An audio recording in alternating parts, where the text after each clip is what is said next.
సత్యసాక్షి అనుదిన మన్నా ద్వారా మీ అందరికీ శుభోదయం. నేటి యొక్క వాగ్దానము లేవి కాండము 25 అధ్యాయం 19 వచనం. మీరు ఆ దేశంలో సురక్షితముగా నివసించెదరు. ఇశ్రాయేలు ప్రజలు ఐగుప్తు యొక్క బానిసత్వం నుంచి దేవుడు వారిని విడుదల చేసి కానాన్ దేశాన్ని నడిపిస్తున్నప్పుడు అనేకమైన వాగ్దానాలు వారికి దయచేశాను.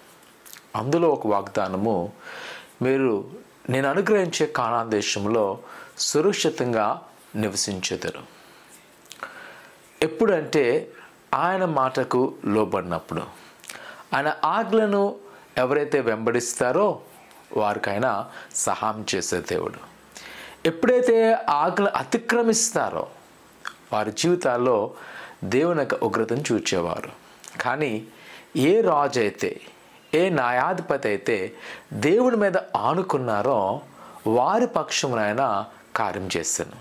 వారు నిజముగానే సురక్షితంగా రక్షించబడను. ఈరోజు నా ప్రియ కుమార కుమార్తె, ఆ వాగ్దానము మన పట్ల కూడా నెరవేర్చబడుతుంది. ఎవరమైతే నమ్మకంగా మన విశ్వాసములో ఉంటామో, దేవుని యొక్క ఆజ్ఞలో పడతామో వారి జీవితంలో ఆయన స్పష్టంగా నెరవేర్చును. ఆయన ఆశ్చర్యమైన కార్యములు చేయను. ఆయన ఎన్నడూ తన బిడ్డలను విడిచిపెట్టే దేవుడు కాదు. ఆయన ఎప్పుడు కూడా మనకు సహాయం ఉండే దేవుడే. ఈ ఉదయకాల సమయంలో దేవుని యొక్క వాగ్దానం ద్వారా నేను ప్రోత్సహిస్తున్నాను. ఆయన నమ్మకంచు, ఆయన ఆజ్ఞలో పడు, ఆయనకు పట్ల విధేయత కలిగి ఉండు. దేవుడు తప్పనిసరిగా మనకు సురక్షితమైన జీవితాన్ని అనుగ్రహించును. మనం ఏదైతే కోరుకున్నామో ఆశీర్వాదాన్ని ఆయన మనకు దయచేయను. ప్రార్థన చేసుకుందాం. పరిశుద్ధుడా, ఘనమైన దేవా, నీకున్నాను. నీ బిడ్డలేని వారు అయినా నువ్వు జ్ఞాపకం చేసుకున్న విధానం బట్టున్నాను. నీ కృపాక్షాలతో నింపండి.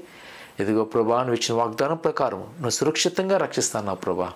ప్రతి వారికి నీ సహాయం దయచేయండి. నీ కాపుదల సంరక్షణ ఉంచి అయినా ఏదైతే నీ బిడ్డలు కోరుకున్నారో ఆ కోరికలు సిద్ధింపచేసి బలపరచమని యేసు అడుగుతున్నాం తండ్రి. ఆమేన్. ఆయన నమ్మకించండి. ప్రభు మీ పట్ల గొప్ప కార్యం చేయను గాక. ఆమేన్.